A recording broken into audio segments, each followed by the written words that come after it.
So today I'm in conversation with the wonderful Brett Scott. So Brett is an economic anthropologist and he's the author of a brilliant book called Cloud Money.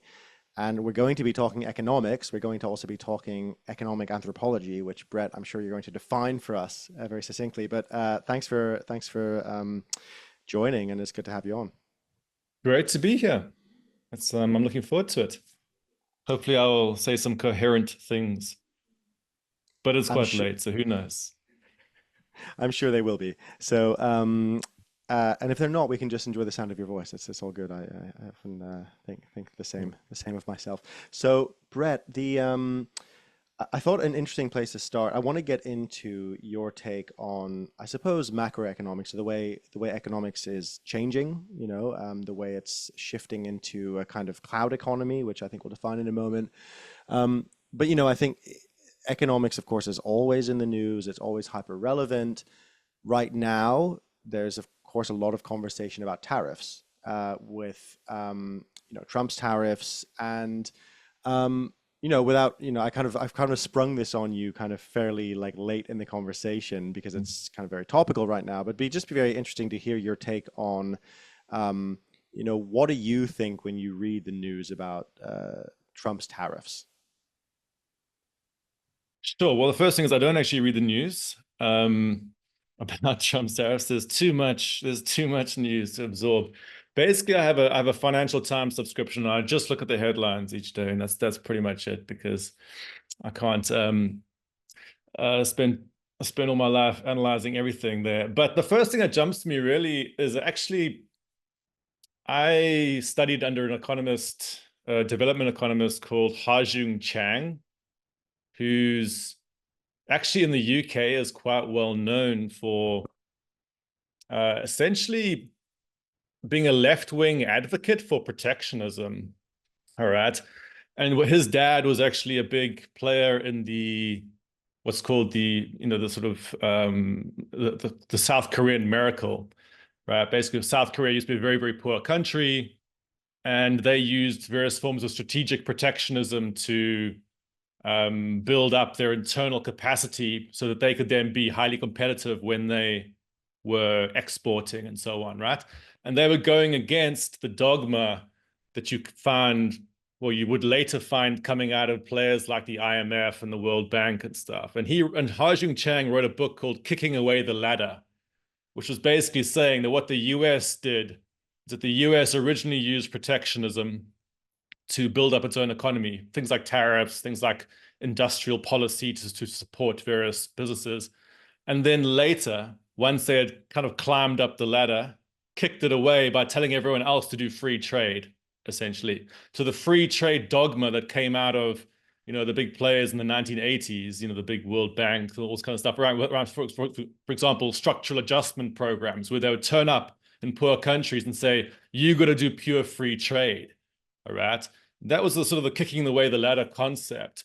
And what's kind of interesting right now when I'm looking at the sort of Trump moment is that you basically see, in a sense, and I don't want to say it's an exact parallel, but sort of dropping the pretense of the sort of the free trade story that was very prevalent in the 1980s, but which is actually an older story that you find in the US. The US has always used protectionism. So that's the first thing I think. And then the second thing I think is actually it's quite interesting to see some of your more kind of centrist liberal commentators who have this sort of horror at it in a way. But actually, if you look at the anti-globalization movements in the 1990s, they were all left-wing groups, right? It was all basically saying all this dogma about free trade and no tariffs and stuff comes out of the massive international institutions. So there's an interesting thing about, we've all got used to a kind of neoliberal world over the last few decades, and now suddenly people are experiencing horror at the fact that it's being challenged. This is not an attempt to defend Trump, but it's just an interesting thing that I notice among even, for example, quite left-wing people, that they start finding themselves saying things that World Bank economists would have said in the mid-80s as they try to attack Trump. I've I've been really fascinated by that phenomena, right? Because I you know, what it brings up is this kind of deep confusion within both the left and the right about what it really, yeah, about the kind of, like you said, defending neoliberal deregulation is quite a funny thing for the left to be doing ever, right? Because the idea that we would have a better world when there's some form of centralized control that isn't controlled by kind of the whims of corporations or the free hand of the market, this kind of almost mythical idea that the market will sort everything out. That does feel very kind of 80s. It feels like a model that is increasingly out of date. But my sense is that the conversation is still very new. And this is a question I had for you actually. Like, it seems that the left is in a real process of soul searching. One of the directions it could go, and people like Yanis Varoufakis, who I've interviewed recently, and Slavoj Zizek, and others, more traditional leftists, would be like, we need central planning. We need sort of and even in their view, a one world government, which is the most terrifying thing for anyone who's a proper neoliberal, right? So that's a very interesting question. Like, to what extent do you think that is a necessity, that we have some considerably more government intervention into economics? Well, I mean, well, there's a few things there. I mean, on the one hand, there isn't really a single left on this, right? And bear in mind, for the last, well, for a very long time, the sort of radical left, the Marxist left, should we call it, has been highly critical of all sorts of, economic dogmas that will be coming out of even the sort of center left, right? So think about for example, in the UK, the kind of Keir Starmer crew versus the Corbynites, right? So and then each country has this, Bernie Sanders in the US is a lot more economically left than the sort of Joe Biden's and the kind of the sort of center left crew. So in many ways, it basically comes down to how influenced by Marxism are you as a sort of structural analysis of the economy. Anybody who's comes from a Marxist perspective has inherently a much more radical view on economics, right? Now, just because you come from a Marxist background doesn't necessarily mean that you're going to then advocate for some hardcore central planning system, all right? So I think there's different strands on the left. You do still find some of the kind of the old school communist style left sort of exists to some extent, but it's not very prevalent or powerful. And I think the kind of more libertarian versions of Marxism are probably the most interesting, right? That's people like Corbyn and to some extent Bernie Sanders represent that kind of thing, right?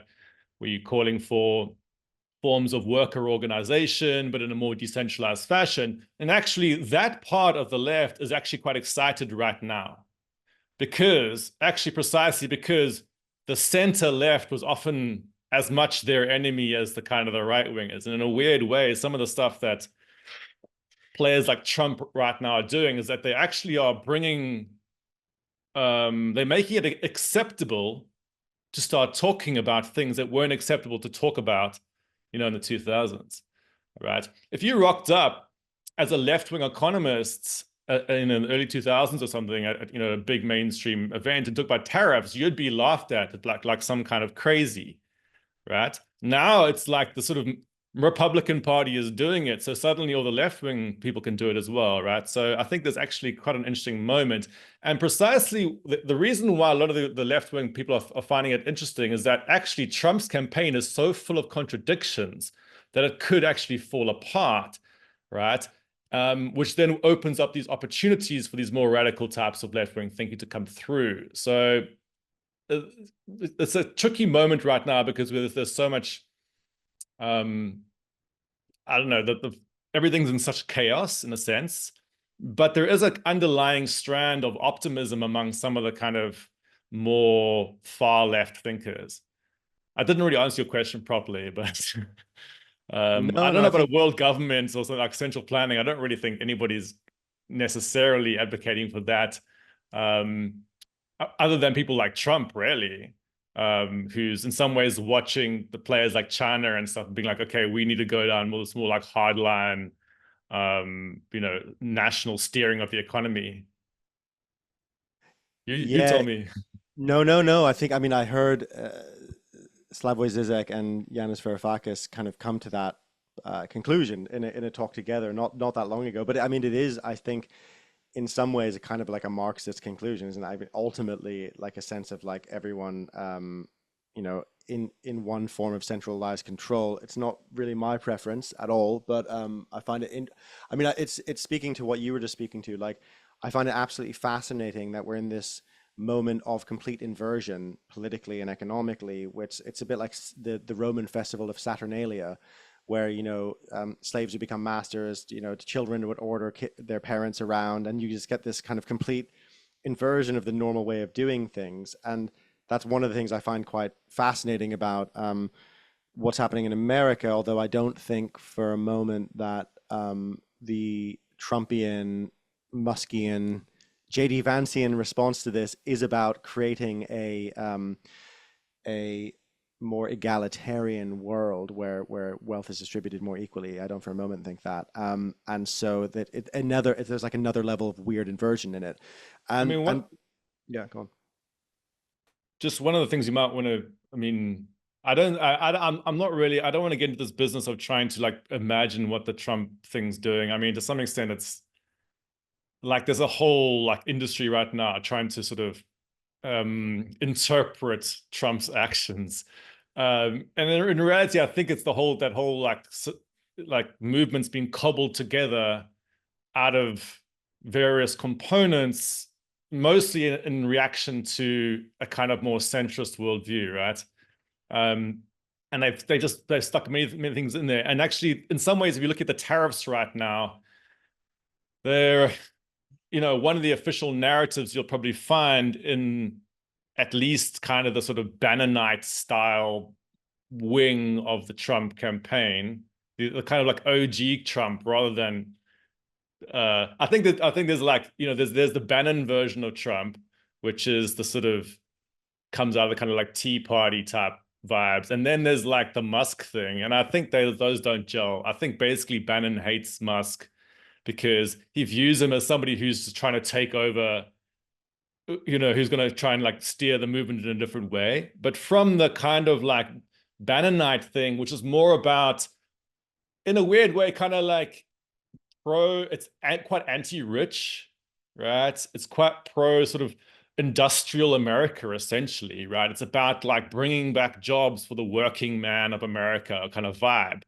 which if you think about the globalization movements in the 90s, which basically these big firms would just be like, screw our local workers, like offshore production to wherever's the cheapest thing.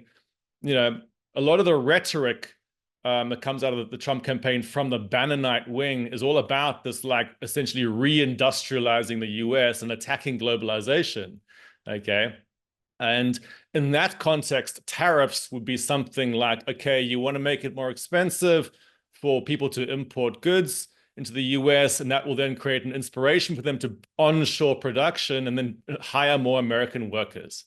All right. The neoliberal response will be like, oh, it's going to make everything more expensive for consumers, and that's bad because we want to consume things. And then what the Bannonite crew of the Trump people will just say is they'll be like, this is good for American workers. And weirdly, they'll take on like an anti-consumerism narrative. They'll say, why are you so obsessed with buying cheap crap? We want good, hardworking jobs for hardworking people, not like cheap crap from China. That'll be their story. And actually, this actually has resonances with left-wing players as well. This is what's quite interesting economically in the Trump campaign, is actually there are these elements which sort of echo with certain types of left-wing narratives from the 90s. Yeah, which is a bizarre state of affairs to be in. And I just want to pick up on one of the threads there, which feels important. Like, I think it's really important to see this as a multipolar situation in which there are many different actors vying for different agendas and different types of control. So you mentioned there's that like Bannonite camp, which is more kind of protecting the working class, which to be honest with you, I sympathize with quite a bit. And I like the rejection of neoliberal politics. I'm not a huge fan of Bannon himself, but that seems to have now been usurped by this much more techno-feudal, as Varoufakis would call it. And I think yeah, you've already you touched on this in your book as well, which I want to get onto. But this class of super rich billionaires, who, including Peter Thiel, JD Vance, not necessarily a billionaire, but in that sort of camp, who are looking for something, or at least some of them are looking for something quite different. A lot of them have been influenced by Curtis Yarvin, the blogger who argues for a kind of the idea that democracy is over and we should go towards something more like a monarchy, but more specifically a CEO monarchy. I have to say, I went to a private dinner of with I don't know, 15 people, where Curtis Yarvin was the guest, probably about a year and a half ago, and I was extremely unconvinced by his arguments. And I would say, I'm wondering whether to say this on the record or not, because of the people who organized the dinner. I don't want to but I do find this kind of important. Like, of all the people, the hundreds of people I've interviewed through Rebel Wisdom and Bigger Picture and Kainos, it's very rare that I've asked a couple of really direct questions where there was no answer for it, and there was just an obfuscation and kind of a twisting around. So I personally am extremely unconvinced by Curtis Yarvin's arguments. I think they're facile. I think it's a kind of like edgelord blogger who's managed to tap into a very disconnected, hyper-masculine version of like a kind of teenage boy's fantasy that happens to be held by billionaires because they did well in tech, thanks in large part to huge amounts of government money after the bailouts. So like, it really bothers me that Curtis Yarvin has a position of any kind of authority, seeing as I think his ideas are extremely weak. However, that is the situation we're in. And this kind of deconstruction of government and this idea that like a CEO overlord would be a better option is at least one of the many threads flowing. Maybe I'll just get your take on that before we go into cloud money, or maybe there's a way to link those things together. I mean, yeah, there's many threads there.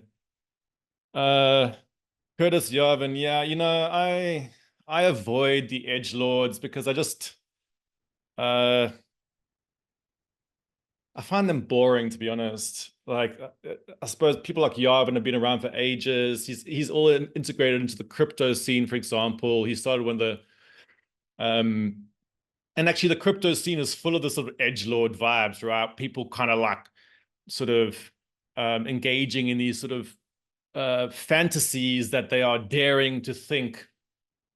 They're like, oh, we alone dare to think about like stuff that nobody else would dare think about. It's like, whatever. You live in like, you make tons of money, you live in safe modern cities, and you then have these little like salons on the side where you think about stuff like, seasteading and like charter cities, which like are totally unrealistic things for the vast majority of the global population. So they take up lots of the intellectual space of this sort of thin layer of innovation elites in a very specific thing. So Yarvin created Urbit, which is actually kind of an interesting concept, which is around this, an alternative operating system. But a lot of the crew around Urbit, for example, got into like the crypto world and stuff. And so a lot of his ideas circulate around in these spaces, and yes, they make it into that kind of Silicon Valley, like, what do you want to call it, transhuman. I actually lectured at a couple of times at this place called Singularity University in the US, which is one of these like forums for these types of people, and they were obsessed with like longevity, like living forever and space travel. And it was partly funded by Peter Thiel, Joe Lonsdale from Palantir, which is also, he's also one of these guys in that scene. They were all hanging around in that space. And yes, you're right. They're all kind of in this sort of like cultural, bubble of some sort, where they're thinking about all these types of fantasy future scenarios where, I mean, I doubt that many of them imagine themselves to be some future global CEO dictator, but they're definitely disdainful towards democracy. right? At some level, they're highly plutocratic. Like a player like Joe Lonsdale, for example, who's the CEO of Palantir, which is like a massive company that essentially sells surveillance services to governments around the world. Joe Lonsdale, for example, believes that the fact that he has more money entitles him to have more voice in society. He literally argues that, right? He'll say trying to, for example, cut down on campaign donations is a curtailment of freedom of speech. So basically, he's saying if you're rich, you should get to have a louder voice than everyone else. And if somebody else is trying to like lower your ability to spend money to get your voice out, that's a curtailment of your speech, right? So he wouldn't recognize the fact that the vast majority of people in the world do not have the money to be heard like he does. So he would say Elon Musk is paying to be heard in society. And that's a very kind of Curtis Yarvin-y type of thing to say, right? Like basically rule by the sort of the richest. And so yeah, those ideas are around. And I think they're on a collision course actually with the ideas as we were talking about with the sort of the Bannonite wing of these movements. And this is not only in the US, right? Because these types of populist movements you're finding around the world. And so, yeah, I was kind of riffing way there, but it does actually connect into like stuff around, you know, techno-feudalism and because in many ways, those characters on the sort of cutting edge of Silicon Valley,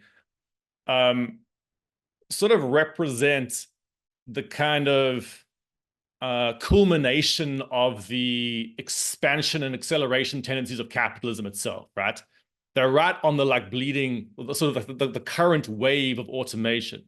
So if you think about a capitalist system as a system that tries to expand over time, tries to get bigger and tries to get faster over time, the current sort of frontier of that is where those guys are sitting in the realm of AI and the realm of digitization, right? So in many ways, they represent like the entire kind of spirit of financial and technological capitalism, which in a weird way is partly what the sort of Trump movement was also attacking now, right? Because globalization was originally driven by that, right? So all that kind of stuff around that Trump now claims to be attacking actually kind of goes against some of that spirit of the Silicon Valley thing. Does that make sense? There's a lot. I was cramming a lot in there. It does make sense, and then at the same time, it's not that you don't make sense, but the situation doesn't make sense because we have these completely contradictory motivations happening all at the same time, and I think that's the nature of an age of chaos where you have multiple actors and you have this very fast moving situation of whose ideology or who's going to win out.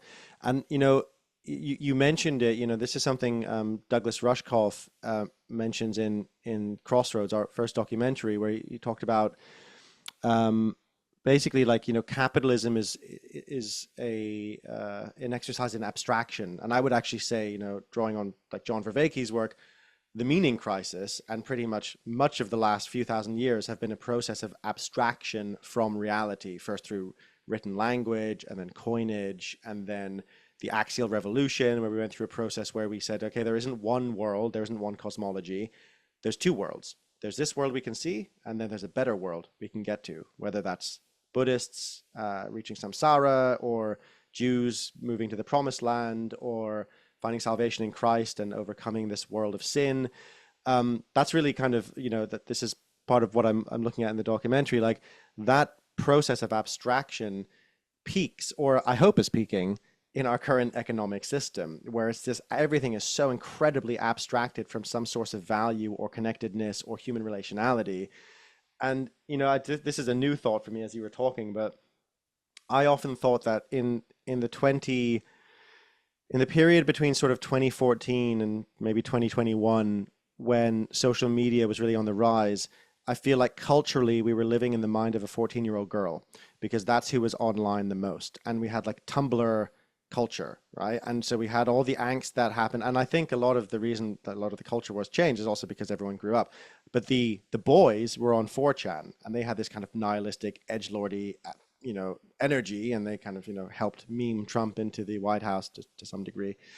It seems now like this kind of, Peter Thiel, Curtis Yarvin, Elon Musk energy feels to me like being in the mind of a 14-year-old boy, where I don't have any responsibility to anyone else. My own worldview is the best thing. It reminds me of you, like when I was like 19, I got really into, or no, maybe it was sort of like early 20s, I got really into Ayn Rand, and I was like big into that. And I was speaking to an uncle, and he was like, "Yeah, but who makes your clothes? And where does your food come from?" And it was like, you immediately switched my headset, and it killed the whole thing for me. I thought, yeah, this is a immature and adolescent way of seeing the world. And so, yeah, it definitely seems to be some kind of swing into that. But I want to shift a bit into the topic of you, or the main argument of your book, Brett, because I think it's quite an important frame to bring in. Like, because we don't live in the world that sort of Marx was, well, at least, in many ways, the world that Marx was critiquing, or the world that birthed capitalism. We live in a world of a digital world where we have cloud money. So maybe you could explain a little bit about, like, what is this bigger context? What is cloud money? What's really shifted? Yeah, sure. So Cloud Money was my book that came out in 2022. And yeah, basically I was looking there at the fusion of big tech and big finance, really. Like that's what the book's mostly about, but also specifically how that then manifests in the cultural realm as an attack on the cash system. So some people actually know me as an activist for physical cash. But this kind of comes out of a broader, a longer sort of trajectory that in my life, which is, my initial, I'll backpedal a little bit here. So I actually used to work in the financial sector, right, in high finance, in the realm of over-the-counter derivatives, which are very abstract financial instruments. If you want to talk about abstraction in finance, in a financial sector, there's at least 8 levels of abstraction, and like I could go into them, but derivatives are on what the kind of highest layer, as it were.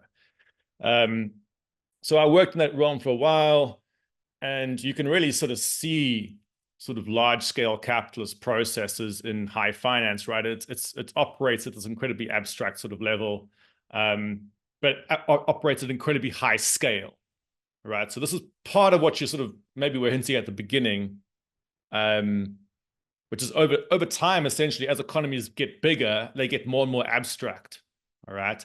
Not only economies, like all the institutions around them and so on, right? So, I come from an economic anthropology background, but, if you look at sort of small scale, earlier human economies, they're much smaller and they're much less abstract. You can literally see how you survive.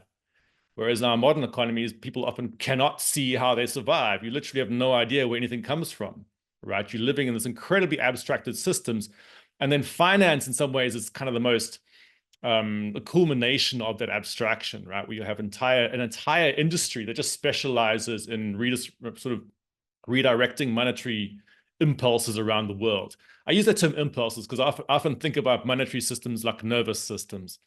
And so you'll have this kind of like global motor cortex, as it were, which is like the financial sector that just like sends these like vast impulses, or like bolts of energy, and well, it sends bolts of like nervous impulses into activating whole bodies of people around the world.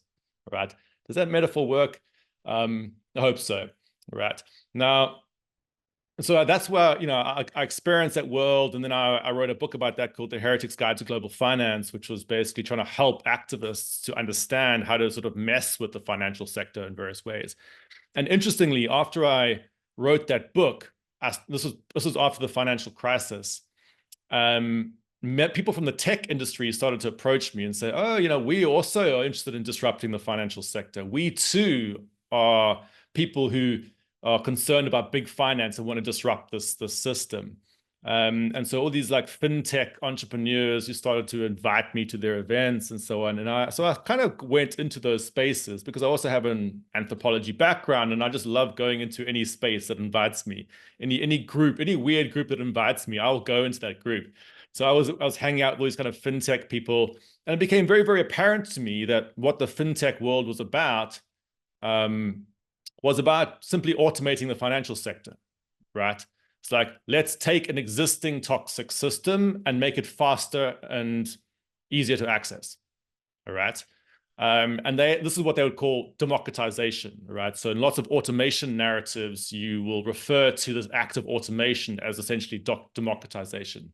And so I started to explore this intersection of big finance and big tech, right? Because the fintech world is providing a bridge between the big tech players and the big finance players, all right? And if you put this into the context of the history of capitalism, you're basically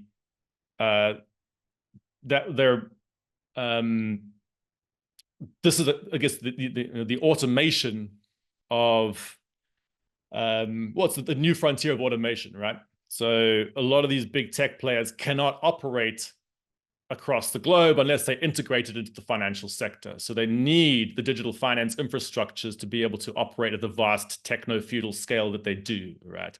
So I was then mapping how this was manifesting in the cultural realm as attacks on the physical cash system. So demonization of cash has been inefficient and somehow stuck in the past, right? Which is what you would expect in a system that's trying to expand and accelerate. Basically, it takes anything that's older and anything that's slower and tries to demonize it and say, that's crap, it has to be replaced.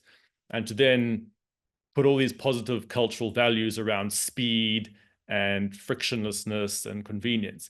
Interestingly, this is when I first started to encounter Trump supporters, because one of the narratives in the Bannerite wing of the Trump world was all around big tech wants to enslave you. So some of my early kind of supporters in this my kind of left-wing analysis of the cash system came from people who are being captured by the new populist right. And that's been something I've experienced for quite some time, right? Which is why I became quite aware of how weak the center left was for quite some time, right? Because they were often stuck in that neoliberal worldview where they were like, oh, it's great to provide everybody with fintech apps, you know, to democratize finance, right? Because they were basically swallowing the story. If you were hanging out with the sort of urban progressives in places like London, they loved things like PayPal and they loved all this sort of, you know, tech infrastructure. And for somebody like me, I was like, this is a problem, because you do realize that this opens you up to massive lines of attack from the new populist right. So anyway, I went off on some tangents there, but that's basically kind of like what my trajectory was leading up to Cloudmoney. Great. No, tangents is what we're here for. So that's super welcome. I mean, it's fascinating because big tech does kind of want to enslave us. You know, we know that so many of the algorithms are literally designed, you know, using the same algorithms that Vegas slot machines are designed with. So now, you know, saying big tech wants to enslave us is a bit conspiratorial because there isn't a big tech cabal necessarily. It's an expression of a system, right? But I mean, the burning question I have for you, and wanted to ask you since we agreed to this conversation, is how do we resist that kind of situation? How do we resist a situation where we are spending so much of our time in realms that are dominated by techno-feudal lords, where, you know, PayPal could stop me transferring money, Instagram, Meta could kick me off the platform at the drop of a hat. You know, there's this incredibly intense potential control that we're underneath from this new system we're in. What does resistance look like in this situation? Well, I mean, I don't know necessarily. I've got some ideas, but there's different frontiers of resistance, right? So part of what I've been doing is, for example, in my work on cash, is building alternative progress narratives to compete with the dominant progress narratives. Because bear in mind, and it's quite useful to actually focus in on a particular thing, like cash, for example, right? Cash versus digital money, because it's kind of tangible and you can kind of, it provides a focal point for action, right? So And cash is quite interesting because actually many people around the world love the cash system, right? 50% of the world's population still is, uses cash over digital payments. So it's a massive, massive system. We're not talking about something that's fringe. But the ideology in the cultural realm is that it's crap. All right. So if you go to any the sort of the dominant story that's been coming out of originally, the big tech sector, but all the corporate sector, right, is that this is an old school horse cart of payments, right? And I've been playing, what some of my early interventions with cash was to sort of reframe it as the public bicycle of payments, which works with some people, and not always with people from the US, but certainly people from the Europe kind of like that metaphor. But it's interesting. You start to show people. You say things like, in a public transport system, for example, we don't actually view pure efficiency as the main thing you should optimize. In a public transport system, you want multiple forms of transport, right? You have your bicycle lanes, you have your motor lanes, you got your public transport. We would never say, oh, let Uber take over the city because it has like an efficient app. That's like a terrible, terrible non-resilient system. The fact that, you can, in certain situations, experience Uber as being a kind of convenient thing doesn't mean you suddenly destroy all the resilience of your system by like handing it over to them, right? That would be an awful, awful way to run a transport system. Similarly with the monetary system, the fact that occasionally digital payments works for some people, not all the time, actually. Lots of people still find cash easier to use. But like, even if it was the efficient thing that people claim it is, you'd never destroy the resilience of your monetary system by handing it over to a few players like Visa and MasterCard, right? So, but part of that sort of story comes out of the just sort of capitalist acceleration more generally, right? Under a capitalist system, the prime virtues are get bigger and get faster, right? It's because if you want to optimize profit, you got to sell at a faster rate at a greater scale, right? So anything that does that would be considered to be virtuous in the capitalist system, right? Which is why if you go to any of the mainstream institutions, for example, let's look at the institutions that all the conspiracy theorists attack, right? Think about the Bank for International Settlements, the World Economic Forum, all these players, right? What do the conspiracy theorists basically do? They basically look at the fact that these organizations talk about expansion and acceleration. So if you go to the Bank for International Settlements, for example, the mainstream status quo common sense in an institution like that is that it's a good thing for Visa and MasterCard to spread everywhere across the world. All right. They would naturally think that because they're in an institution that's kind of at the core of a capitalist system. Now, those economists in places like that are not actually trying to control the world. They're just under the influence of a particular ideology that emerges out of a capitalist system. But if you are a conspiracy theorist, you can then go and say, oh, this person at this institution wants to like lock us all under a giant digital system. All right. So the conspiracy theorists actually often are tapping into something intuitive in a sense, which is that they can see a process happening in the world, which is that, yes, the inhuman forces of a capitalist system will try to expand and they will try to get faster. And the institutions will try to facilitate that. The thing they get wrong, of course, with the conspiracy theories is that they think that there's actually human agency behind it, right? They think that there's actually individual people who are designing that system, when in reality, the sort of terrifying thing about our system is that precisely it works through a lack of human agency, if anything, right? It works through the fact that nobody can stop it. And so, yeah, I've kind of gone on a tangent again, but that's the dominant trajectory, and that's also the dominant ideology. So to start to fight against that, you've got to try and build forms of counterpower. You also got to build alternative cultural narratives, alternative concepts of progress, to say things like speed, scale, efficiency. These are only one small slice of progress, right? You got to build different conceptions. Yeah, I mean it's interesting because I've been thinking about this a lot, not as an economist, but more just thinking more on the systems level. But I think that, just to pick up on a point you just made, it's a very important one that so this well, the attribution of agency to processes and systems that are non-agentic but just have their own kind of like rules is something that I think human beings are very bad at. It's why we find it so difficult. That's why we say thank you to ChatGPT. Why do we say thank you to ChatGPT? Because we do not have a framework for not ascribing, like when we ascribe agency, it's to a person or an animal, or if you, depending how animistic you are, to the natural world. And there's a kind of reciprocal kind of process there.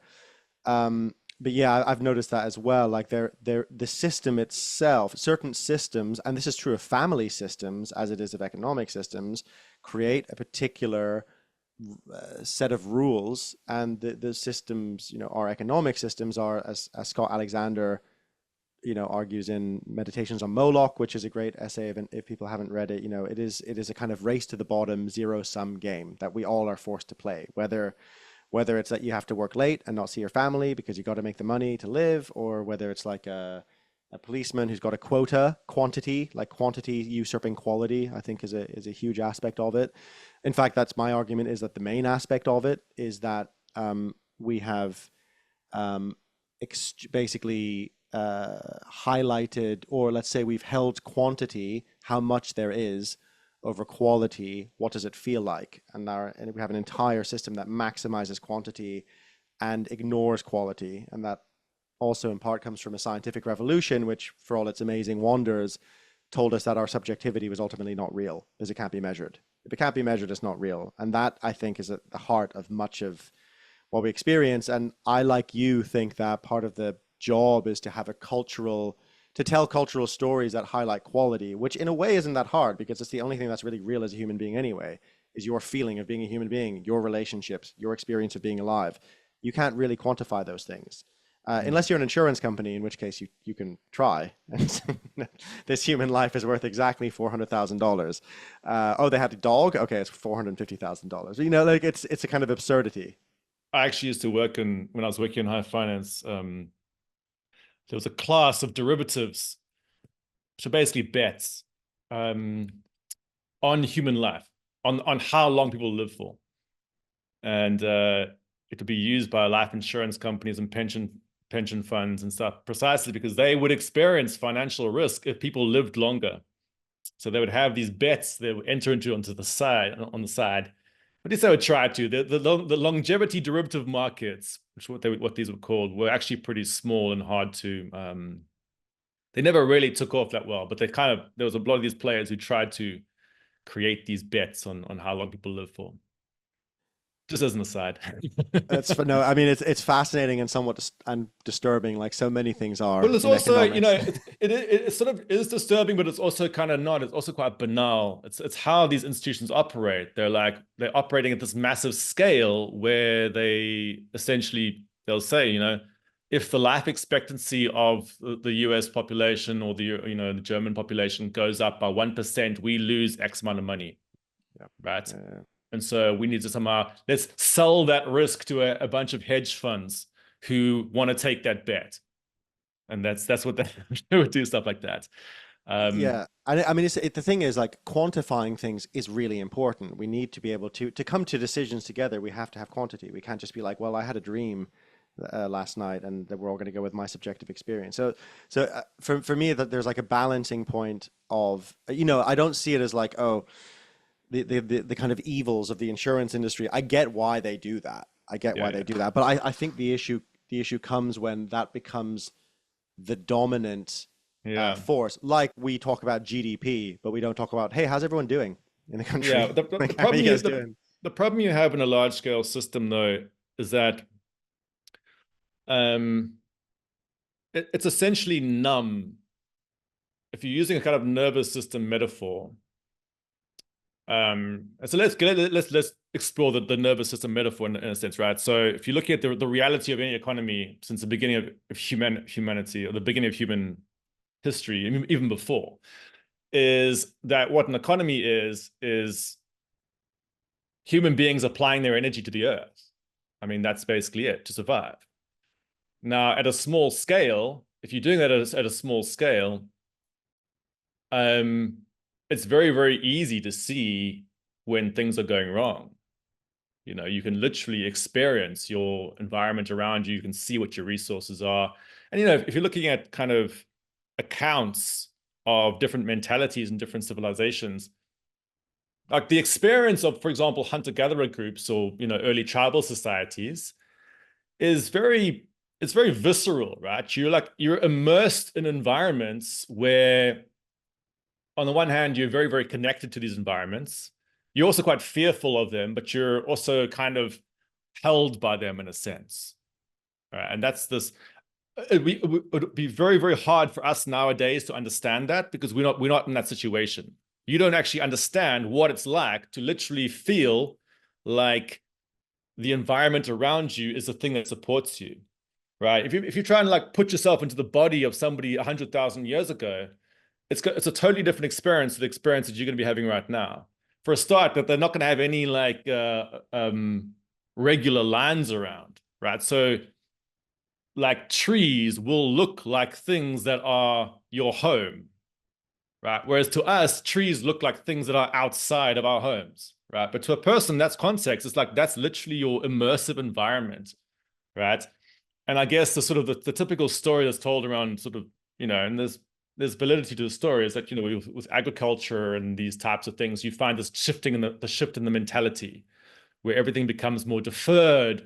You're starting to think about like, oh, I have to sort of hold off from doing certain things until the harvests come. And with that comes lots more control. It's more anal, right? You're having to sort of hold things. You have this like larger scale, more obsession around control. In some hippie communities, they might talk about this as the sort of the origins of separation in society, right? From separation from the earth. And in many ways, if you look at a modern capitalist system, it's the kind of like pushed that to an extreme extent. And a lot of my work when I'm looking at monetary systems is monetary systems are one of the big things that really pushes that even like way, way, way further, right? Because monetary systems essentially allow for massive, massive scaling up of interdependence and to make it very, very fluid as well.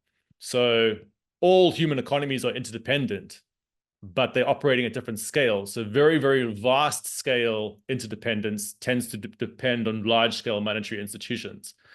All right. And that type of interdependence that we have nowadays, which is a sort of fluid, insecure interdependence, creates certain mentalities too, right? You could even argue that the growth impulse in economies comes from that. The fact that at any moment in an economy, you can be detached, right? In a old tribal economy, stop me if I'm just going too long here. In an old tribal economy, you're not about to be detached. You're basically secure. All right. You have these rites of passage where you will enter into the economy and you're there for good.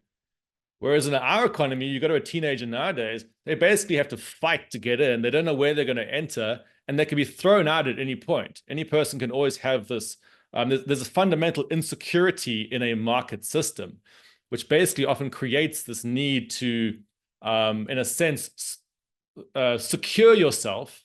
And one of the ways to secure yourself is to forge way too many ties of interdependence, right? Like lock yourself in, right? This is why companies are always fighting for market share, because they're like, we got to lock ourselves in. We could be like thrown out of the system at any point. And what's interesting about a capitalist system is that this is actually experienced on multiple different scales. So we look, for example, at CEOs and the senior execs of big firms. And it's true, they have a lot more power than the average person. But if they don't maximize profit, who detaches from them? The shareholders detach from them, right? And then they're like left without the shareholders. If the shareholders don't maximize profit, who detaches from what they said, the big funds, the big pension funds, which are the big shareholders? If they don't maximize profit, then the pensioners detach from them. You know, so everyone's at this kind of like at a moment's notice can detach from each other, and this creates this fundamental insecurity in our system, which is also, you know, part of this reason why we have this growth impulse constantly, and nobody knows where it originates from. Yeah, it's fascinating. I mean, I don't want to claim to know where it originates from, but it is interesting. Like, you know, books like Guns, Germs, and Steel, which really place this in quite an embodied climate sense of, like, you know, it originated certainly in Northern Europe in an environment, or at least, you know, that's where capitalism in its current form began. You know, in an environment where, I mean, actually, just to speak to something you mentioned before, like, I think one thing hippies feel very uncomfortable with is the idea that being in relationship to the natural world isn't necessarily just a good relationship. Being in relationship to anything is a mixed bag. And so being in relationship to nature means you're in a relationship to something very, very powerful that both loves and will kill you at a moment's notice without really caring. And in Northern Europe, anyone who lives here will know, there is a whole chunk of the year, or in Canada, as some people here on the Zoom call are in, or any in the Northern United States, there's a big chunk of the year where if you haven't planned ahead, you're going to die. And also it's brutal. And the relationship you have with the environment is one of like a cold mother who's kind of turning her shoulder on you and everything's getting cold. And if you haven't, through your own wherewithal, kind of figured out how to be anal, then you're going to die. And I think, it's interesting how the economic system then that replicates that, but it comes from potentially very smart cultural adaptations. So we're going to go into Q&A now, Brett, and we're going to say goodbye to everyone on Substack. So we do the Q&A with founding members here in the Zoom. So Substackers, thank you so much for listening. We'll be back with more of these in the future. Take care. Yeah, goodbye. Okay. All right, now it's just us. The real talk. I'm also freezing cold. Can I quickly get a jacket? Yes, you can indeed. Yeah, go for it. Oh, here we go.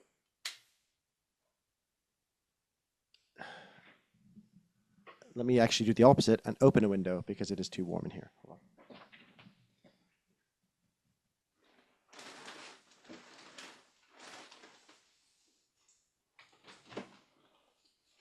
Run right behind me.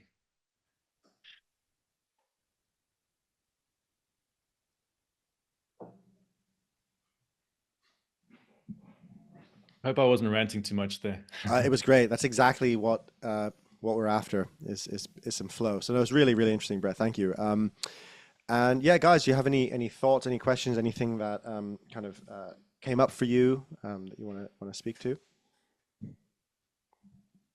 Teresa. Yeah, thank you, Brett. First, that was illuminating. For me, specifically in one area, I'm looking for an answer to this question for quite a while. And you just triggered something with your building alternative progress narratives to compete with the dominant ones. And I'm working a lot in the area of like quantifying like warm data, to use Nora's term here.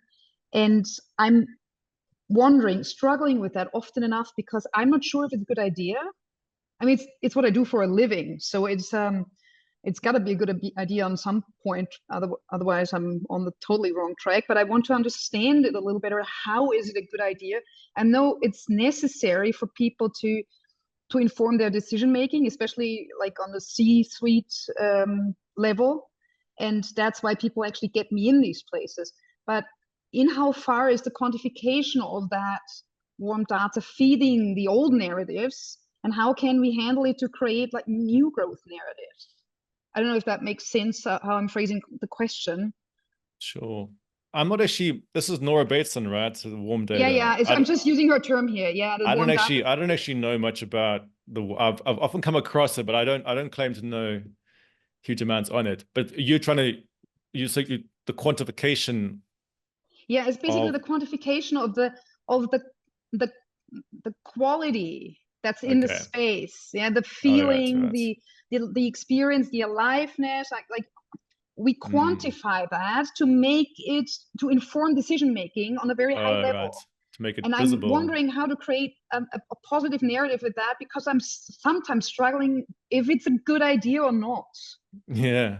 So I mean, I haven't experienced that directly, but I've experienced versions of that in other spaces around to what extent you want to quantify things, because one of the narratives, if we go back to that metaphor around numbness, right? So if you have an economic system that's numb to certain things, aka can't feel pain at certain things, right?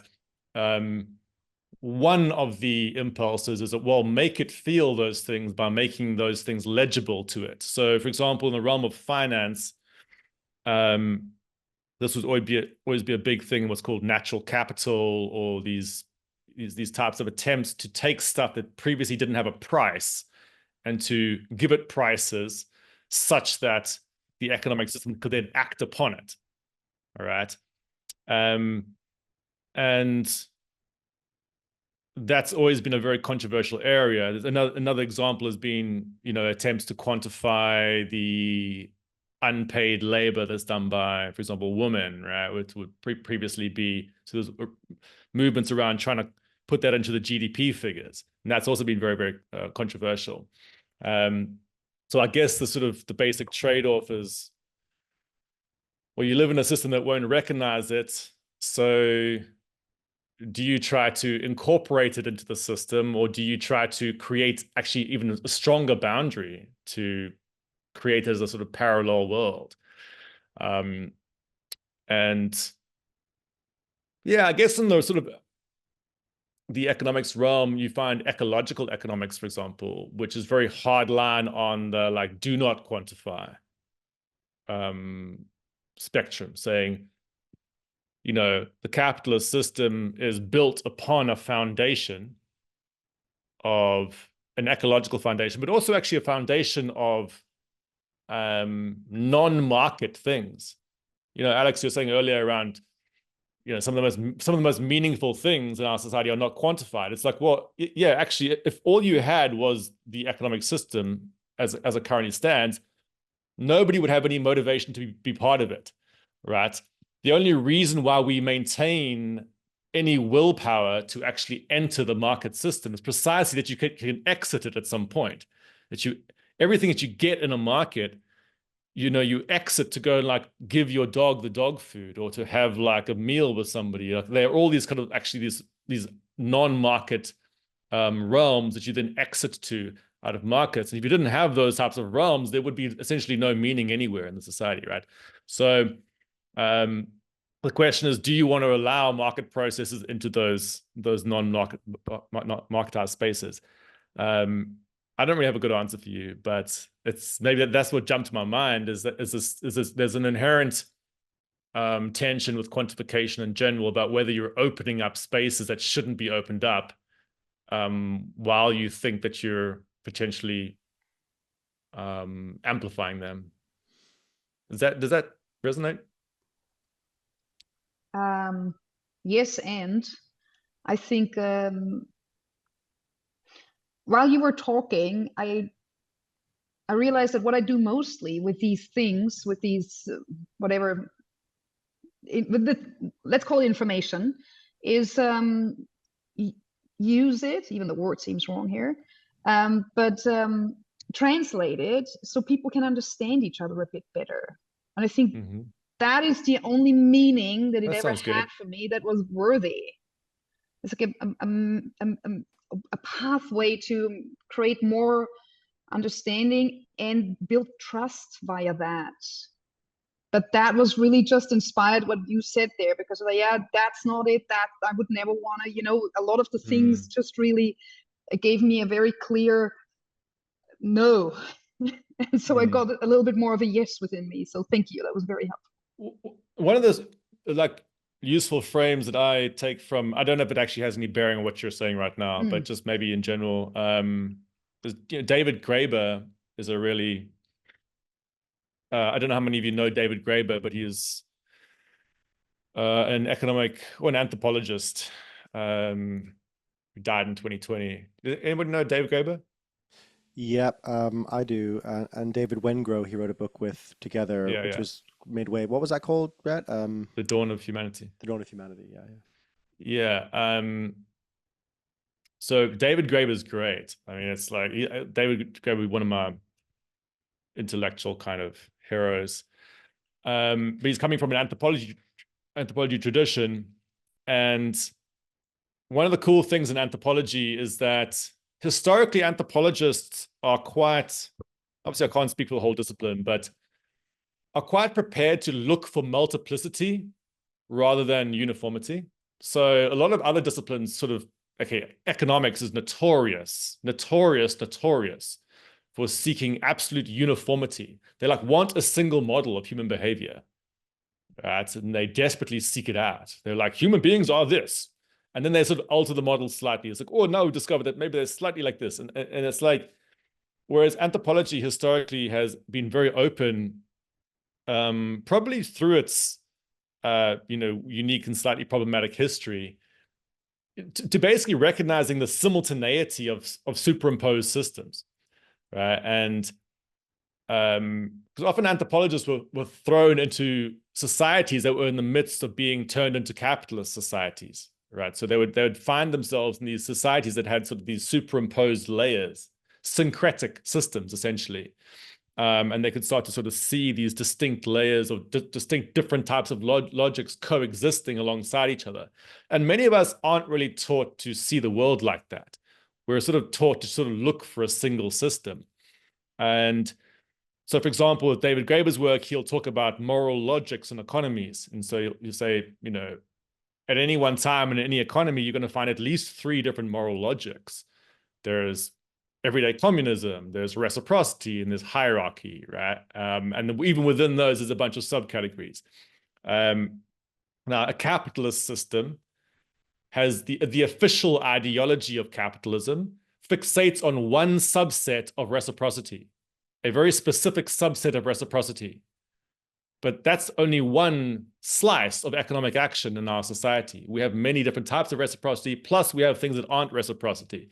We have and the sort of the basic metaphors you can use, like examples of this type of behavior is the communist impulse in human society is essentially that when you sense that somebody needs something and you have the ability to give it to them, and that act of you giving it to them isn't going to seriously affect you, you will always do it, right?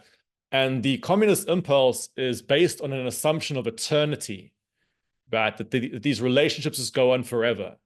Okay, so this is a bit obscure what I'm saying right now, but there are these kind of time horizons imagined in these things. So when, for example, you're at an airport and somebody comes up behind you and they say something like, I'm late for my flight, can I go past? And you have 2 hours before your flight, you're always going to say yes.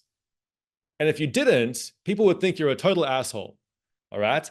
Now, if, on the other hand, you were also late for your flight, so the assumption of you're suddenly in an equal situation, that communism principle disappears, right? What happens in that situation is reciprocity comes into play.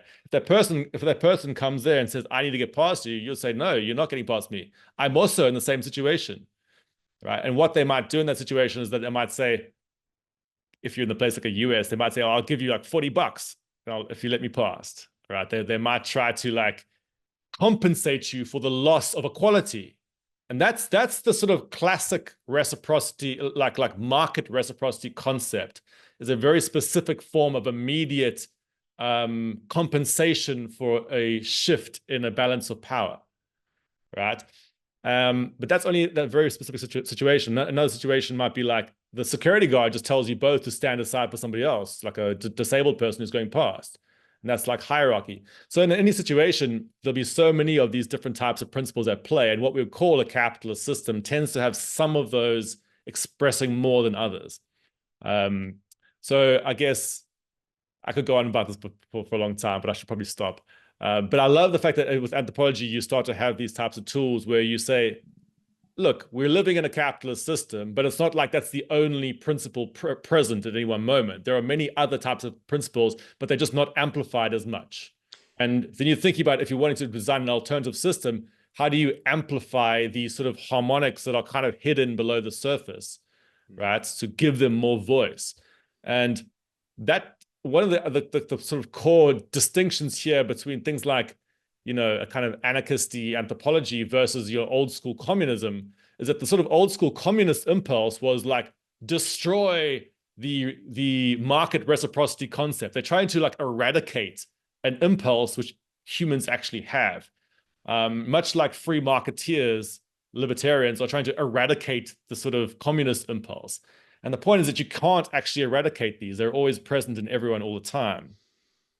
Oh, that's such a good point. I mean, and Teresa, you brought up Nora Bateson's work on warm data, which Brett, I don't know how familiar you are with it, but the idea is that one of the ideas is that data changes across contexts. So something that is true in in one situation, you put it into a different context, it then adds multiple truths to it. Sounds very there's a lot of Mm. similarity with what you're describing, and I think that's like it's so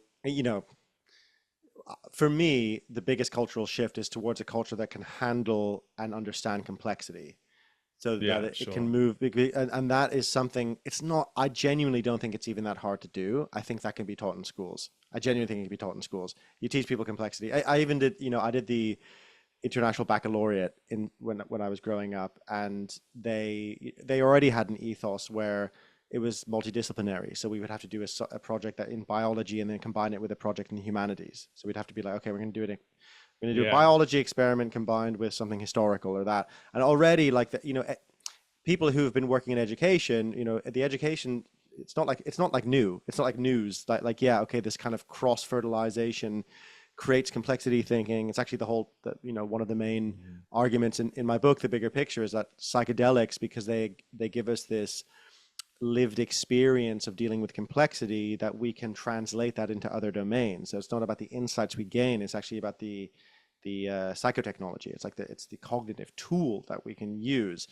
And then it's like, yeah, I always land on like it's not really my area, but education, education of children, and then also education of us adults to Yeah. unlearn I suppose feels like really just important. offering people the ability to see something, it's like, and this was quite interesting about the progress narrative stuff. And I don't want to disrupt. I mean, if other people have questions, I can stop talking No, too no, much. finish that point and then we'll go to another question, but it sounds But interesting. in some ways, what's quite interesting is you realize how powerful certain frames are in people's heads. Like, so for example, with my cash work, I'd often have these situations where I'd be in like a room being interviewed by, a journalist about this. And you can see in their head, they have a singular narrative.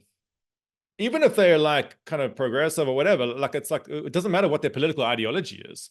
They have a singular narrative, which is faster, bigger is better, and the digitization better, obviously, and the way they're going to process, so that everything that they'll process through that frame. So they'll be like, oh, I understand that there are problems, but still you cannot stop progress, this kind of thing, right? And I had these amazing moments with these journalists where I just start by saying, well, cash is the bicycle of payments. And you could see the whole like worldview just like crumbling in their head as they were like, oh, wait a moment, because they suddenly were faced with a different progress narrative, essentially, right? Which is like, oh, I've been working with this model that says that you go from, like the fax machine to the email. And then you're like, okay, what about like stairs and escalators? Like we all use stairs in society, right? Everyone loves stairs. You don't get rid of stairs just because, like elevators have been merged.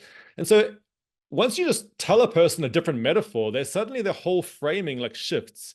And it's kind of interesting. And it's a similar thing with, um, in some ways, if you've been grown up in a schooling system that's trying to like tell you that a singular system exists, when you give a person permission, you say, actually look for a second system, look for multiple superimposed systems. It can be quite an exhilarating experience for them as they suddenly realize that there's actually more to reality than just their one thing. I mean, I experienced this, last point about this, is in South Africa, when I was growing up and, at the end of apartheid, basically, which is like a highly racist, institutionalized racist system, right? You would find a very specific mentality in white South Africa among white people where they had a singular progress narrative about what progress and civilization meant, and then they would, when driving through poor black areas, there'd be this essentially like racism, which is like, oh, these people are disgusting, they don't have any blah blah blah blah blah blah, right? And I would be exposed to that growing up. Um, but actually, when you re-enter those areas with an anthropologist's eyes, you see that what's present in these areas are multiple different systems superimposed.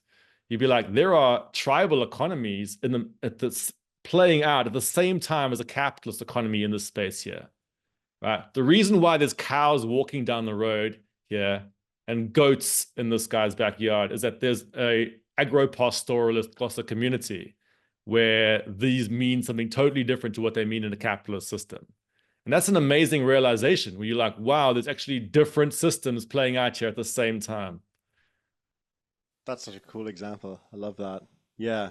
And yeah, I mean, it's very psychedelic, I would just say. Yeah, there's sure, multiple layers sort of feeding on each other. Yeah, because I think the world, yeah. Well, if you want to experience, like pre-capitalist, hunter-gatherer society, I mean, you take psychedelics, right? You go to a festival and take psychedelics. You suddenly realize it's like, oh, all these like civilizational narratives are somewhat. Yes, it's as Terence McKenna used to say. It's sort of it shows culture to be constructed, which of course it is, right? Yeah, and yeah, so so we'll finish with you, Drew. So I know you're probably gonna have a very good point to make. Oh, well, geez, no pressure, eh? It's because you said you're interested in economics. I was like, on the spot, Drew. Yeah. Hit us. Well, I'm a total simpleton. I'm interested in it. I don't have any particular background, but earlier in the conversation, you were talking about, resistance. How do we resist this like massive system? And it got me thinking of the whole Buckminster Fuller idea of, you can't resist something, or a way to sort of get around it is come up with something better, and then it just makes whatever system obsolete. So with that in mind, I'm wondering, I really like models that map onto what we see in nature. So I'm wondering, Brett, if you're aware of models out there, is there anything that you've come across that gets you excited? Like, wow, wouldn't it, like a sort of pie in the sky, I guess you could say, like, wouldn't this model be a better model than what we have? And by that, I mean, in nature, for instance, or to sort of map a economic system onto nature, growth takes place, exponentially at birth and then sort of through adolescence, but then we spend most of our time, and what we see in nature is more like maintenance for the majority of our lineage. So are there like economic models out there, or just concepts or ideas that you're aware of that, maybe are in that sort of area? I mean, there's loads, but it's, I suppose, a question of, is there any effective model that actually has any chance of working? I guess the thing is, the reason why I find, I have spent a long time in the alternative economics world, alternative economy type of movements. I guess my main problem I tend to have historically with them is that they'll often attempt to imagine a system isolated from our existing system, which I find abstract, because that doesn't exist. You can't isolate from our existing system, right? So any actual attempt to build something has to be built within the context of our current reality. So in the case of monetary systems, I spend a lot of time around sort of alternative monetary communities, which way predate the crypto world. And if you're using a kind of nervous system metaphor for money, some of them would be imagining it's like they have a totally new body and they're building a new nervous system. But in reality, what you actually would have to be doing is thinking about how you sort of regrafting some partial new nervous system into an existing one, right? And so what I've been excited about, well, so maybe the first point is that I've seen lots of models being thrown at me, which sort of sound theoretically and conceptually interesting, but I can't see the political reality of how they would actually be enacted, right? So some kind of, I mean, there's so many of these different types of models over time, right? From like, I don't know, you could, there are sort of the complexity of them gets more and more, what I'm trying to say, like the more like things you try to change, the harder they get to build, right? So the ones I've seen would be people being like, okay, we're going to build a bioregional economy. It's going to have its own currency. It's going to be disconnected from the mainstream internet. It's going to only have like our peer-to-peer internet, and they sort of add more and more layers of this imagined alternative that, if hypothetically it actually works, will then somehow be create this utopian society. Like, I don't know, I'm never convinced by those types of things. So what I'm kind of interested in is, like, how do you create forms of partial counterpower, right?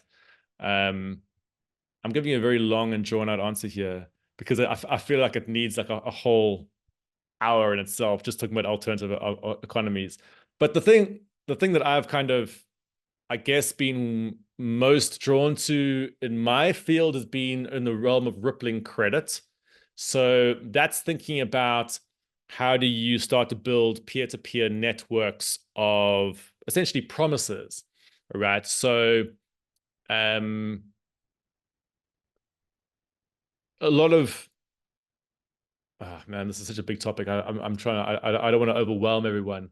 But we want to know now that you said it. I'm really curious. Yeah, basically. So Okay, like monetary system, like in 30 seconds, our mainstream monetary system will have like 3 layers with, okay, our mainstream system is hierarchical and dynamic.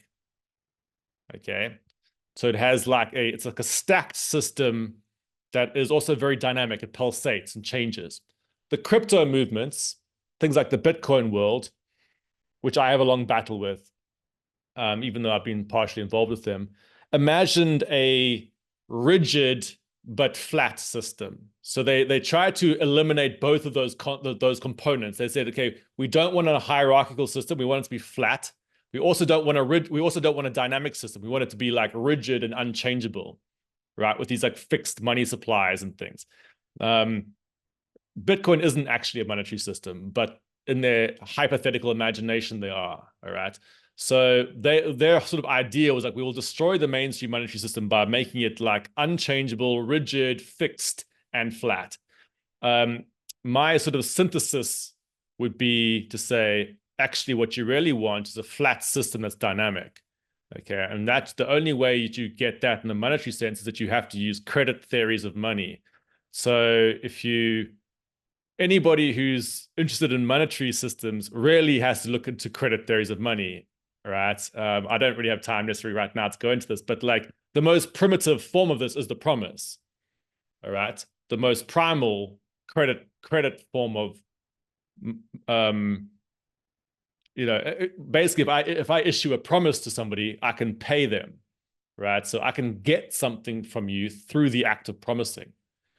Right, so paying by promise is a real thing. So I could be like, "Hey, could I, look at those books behind you there, Elena?" I'd be like, "Hey, can I have your book, please? I'll give it back to you later." What I just did is I issued you a promise, and a good came back to me, and now you hold a promise, and that will be redeemed at some point, and that thing will come back to you, right? This is the primal unit of any monetary system. Is the issuance of some promise that makes goods move in another direction, right? And then redemption processes where those goods can move around. And basically in a modern monetary system, you'll have issuance processes, you'll have transfer processes and redemption processes. And you can actually implement that in a horizontal fashion rather than a hierarchical fashion, right? And that is a very, very interesting thing to build. And so there are people trying to build those types of systems. I'm part of a community called the CoFi community, which is the collaborative finance community, which is doing interesting things around that space. Drew, I'm sorry, there's a bit of a long and drawn out way to try and answer your question, but that's something I actually am authentically interested in. But I wouldn't ever imagine that that's actually going to be by itself enough to, shift a whole system. I would see it as a partial type of counterpower to start building out diversity. In the end, also, I'm coming from a left-wing background as well. I also have a sort of politics head where I'm like, you got to actually just build, union movements, and you got to build forms of political counterpower, so that give people the ability to actually insulate themselves from pure market processes, right? And so, I would just say any economic alternative I advocate also goes alongside these other types of political reforms.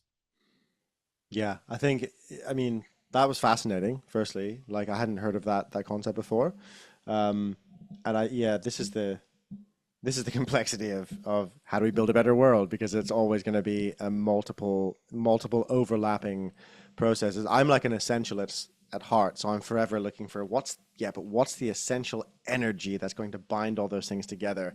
It's probably love, something boring like that. Well, you know, it could, yeah. it could actually be systemic limits that bind them together. It could actually be that at some point the capitalist system literally just hits limits and it's Yeah. forced to change. Well, this is like this concept of like enabling constraints, in life. Like marriage is an enabling constraint, which then creates deeper meaning and purpose, because you're constraining your options, and actually meaning. There is some very deep link between meaning and constraint, which we all understand. But that's a whole other topic. So I think we'll wrap. But Brett, this has been absolutely fascinating, and thank you for sharing your wisdom. Yeah, really great. And thanks guys for bearing with us with yet another Substack tech shenanigans, but also for your presence and your lovely questions. I'm going to Australia on Thursday to do a few different things. But we're back. I think our next session will be with there'll be a wisdom session to be announced, where I'm going to bring in a practitioner. Don't know who yet, but I've got my eye on a few different people. And then we have Ian McGilchrist coming in April as well, which will be amazing as always. Yeah, cool. And so let's do our traditional unmuting and thank you to Brett, and goodbye. Thank you. Thanks, Ryan. Thank you, Brett. Thanks, everyone. Thanks, everyone. Bye. Be amplifying. Bye.